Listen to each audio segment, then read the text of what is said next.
Here is a cell, the basic unit of all living tissue. In most human cells, there is a structure called the nucleus. The nucleus contains the genome.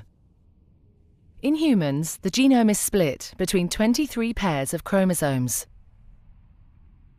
Each chromosome contains a long strand of DNA, tightly packaged around proteins called histones. Within the DNA are sections called genes. These genes contain the instructions for making proteins. When a gene is switched on, an enzyme called RNA polymerase attaches to the start of the gene. It moves along the DNA, making a strand of messenger RNA out of free bases in the nucleus. The DNA code determines the order in which the free bases are added to the messenger RNA. This process is called transcription. Before the messenger RNA can be used as a template for the production of proteins, it needs to be processed. This involves removing and adding sections of RNA. The messenger RNA then moves out of the nucleus into the cytoplasm.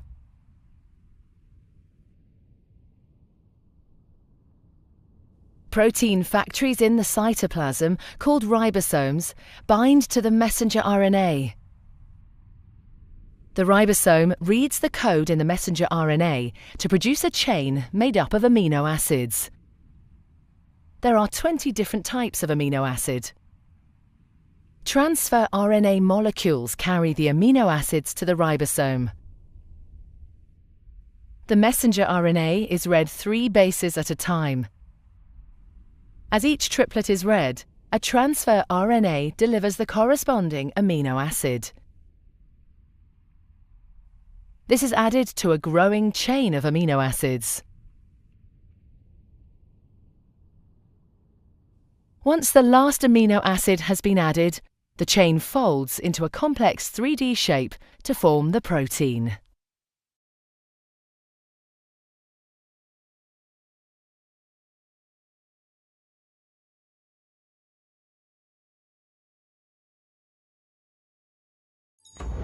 Protein synthesis, translation. Inside the body, the process of translation occurs within every single cell. Each cell has a nucleus. After transcription, mRNAs move out of the nucleus and enter the cytoplasm. This mRNA strand acts as a template for protein synthesis. Present in the cytoplasm is an enzyme, amino-acyl tRNA synthetase. The enzyme macromolecule has 2 binding sites. One site recognizes the amino acid methionine. This is followed by the binding of the ATP molecule and release of pyrophosphate, resulting in activation of amino acid. Finally, the tRNA and the activated amino acid bind together. This amino-acylated tRNA is known as met-tRNA and is released from the enzyme.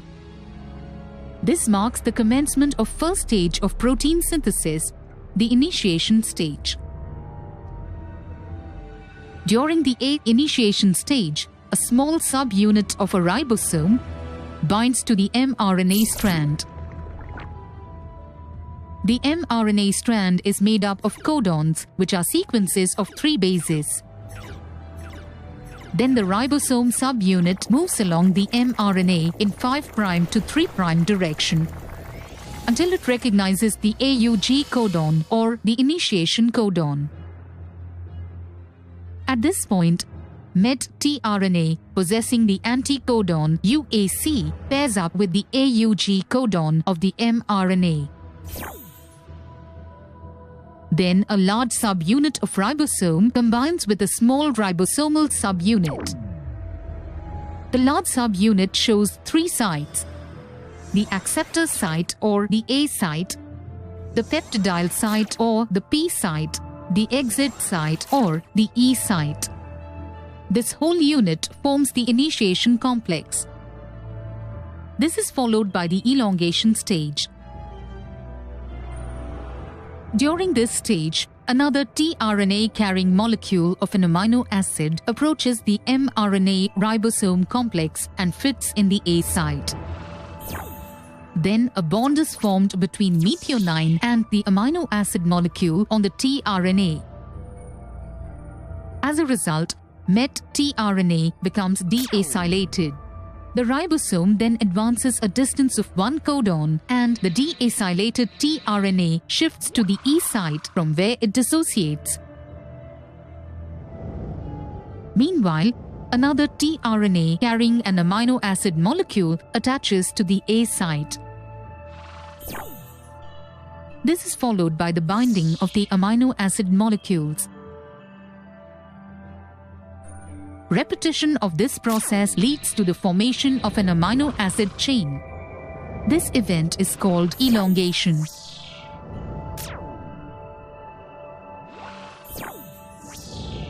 Finally, when the UAG codon or the stop codon reaches the A site, elongation is terminated. Termination is the last stage of protein synthesis. The chain of amino acid molecules is released from the ribosome. This released amino acid chain is the protein, and this part of protein synthesis is known as translation. Then the tRNA detaches from the mRNA. Ribosome detaches and dissociates into its small and large subunits. Summary. Protein synthesis shows that the first stage involves the binding of met-tRNA to mRNA and the small subunit of the ribosome. The larger subunit of ribosome then combines with the small subunit. Second stage is the elongation stage. In this stage, the incoming amino acyl tRNA fits in the A site. Then a bond is formed between methionine and the amino acid molecule on the tRNA. The process is repeated until a chain of amino acid molecules is formed. The last stage of protein synthesis is the termination stage.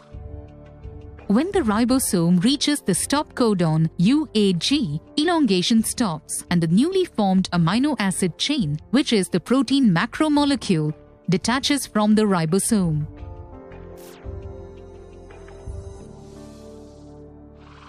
Subsequently, ribosomal subunits along with the tRNA dissociate from the mRNA.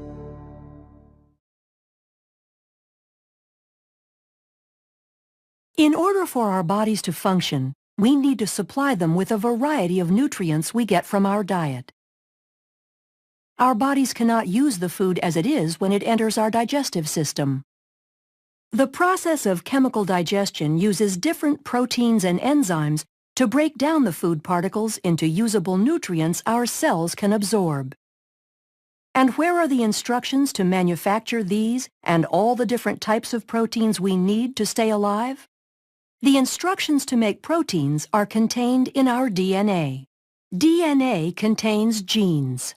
A gene is a continuous string of nucleotides containing a region that codes for an RNA molecule. This region begins with a promoter and ends in a terminator. Genes also contain regulatory sequences that can be found near the promoter or at a more distant location. For some genes, the encoded RNA is used to synthesize a protein in a process called gene expression. For these genes, expression can be divided into two processes: transcription and translation.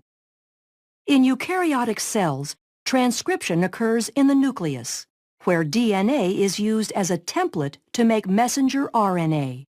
Then in translation, which occurs in the cytoplasm of the cell, the information contained in the messenger RNA is used to make a polypeptide. During transcription, the DNA in the gene is used as a template to make a messenger RNA strand with the help of the enzyme RNA polymerase. This process occurs in 3 stages: initiation, elongation, and termination. During initiation, the promoter region of the gene functions as a recognition site for RNA polymerase to bind. This is where the majority of gene expression is controlled, by either permitting or blocking access to this site by the RNA polymerase. Binding causes the DNA double helix to unwind and open. Then during elongation, the RNA polymerase slides along the template DNA strand. As the complementary bases pair up, the RNA polymerase links nucleotides to the 3' end of the growing RNA molecule. Once the RNA polymerase reaches the terminator portion of the gene, the messenger RNA transcript is complete, and the RNA polymerase, the DNA strand, and the messenger RNA transcript dissociate from each other.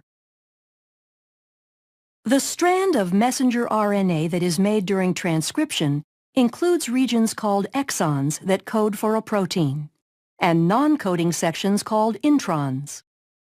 In order for the messenger RNA to be used in translation, the non-coding introns need to be removed, and modifications such as a 5' cap and a 3' poly A tail are added. This process is called intron splicing and is performed by a complex made up of proteins and RNA called a spliceosome. This complex removes the intron segments and joins the adjacent exons to produce a mature messenger RNA strand that can leave the nucleus through a nuclear pore and enter the cytoplasm to begin translation. How is the information in the mature messenger RNA strand translated into a protein? The nitrogenous bases are grouped into 3 letter codes called codons.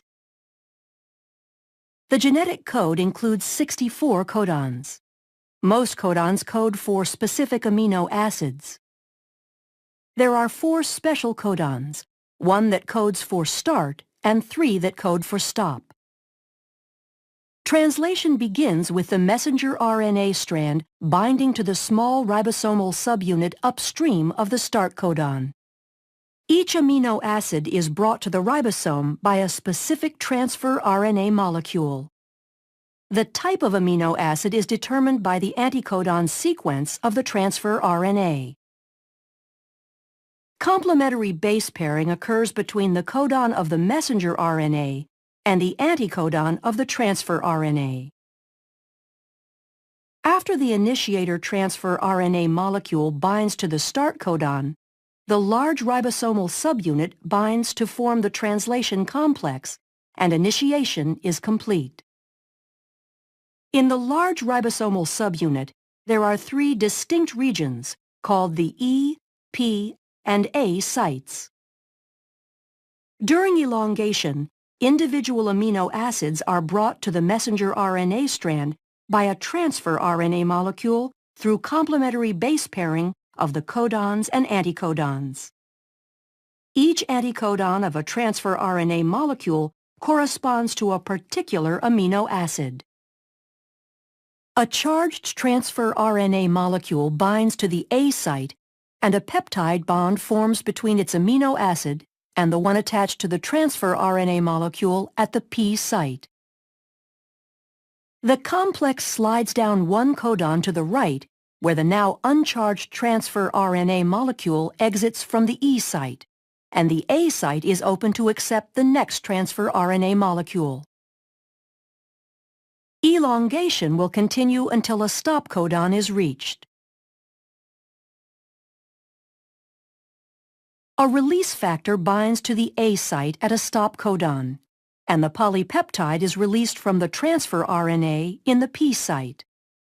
The entire complex dissociates and can reassemble to begin the process again at initiation. The purpose of translation is to produce polypeptides quickly and accurately. After dissociation, the polypeptide may need to be modified before it is ready to function. Modifications take place in different organelles for different proteins. In order for a digestive enzyme to be secreted into the stomach or intestines, the polypeptide is translated into the endoplasmic reticulum, modified as it passes through the Golgi, then secreted using a vesicle through the plasma membrane of the cell into the lumen of the digestive tract. Proteins are needed for most physiological functions of the body to occur properly, such as breaking down food particles in digestion, and the processes of transcription and translation make the production of proteins possible.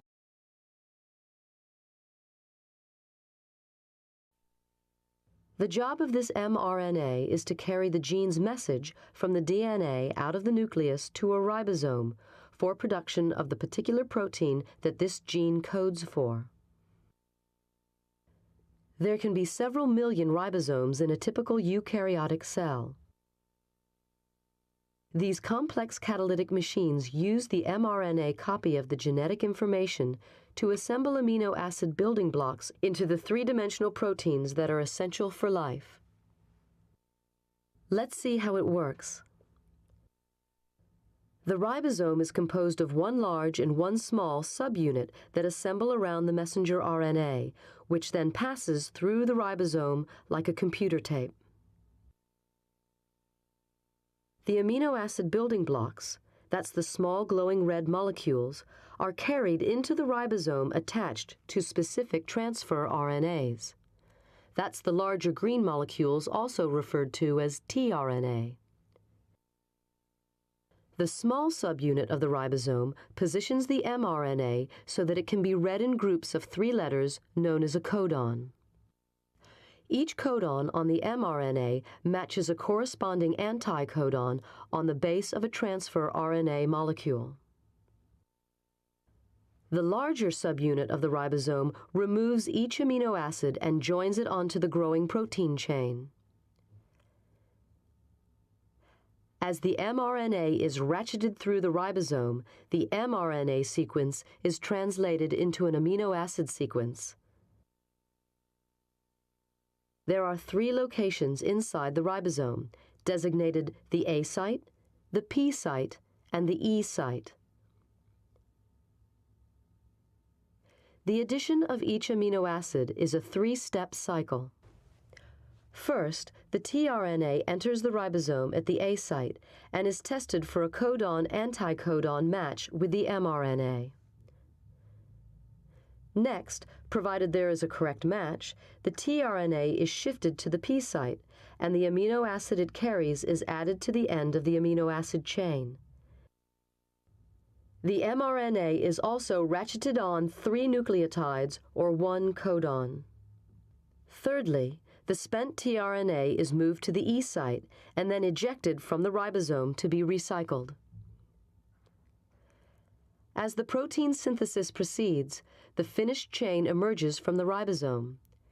It folds up into a precise shape determined by the exact order of amino acids. Thus, the central dogma explains how the 4-letter DNA code is, quite literally, turned into flesh and blood.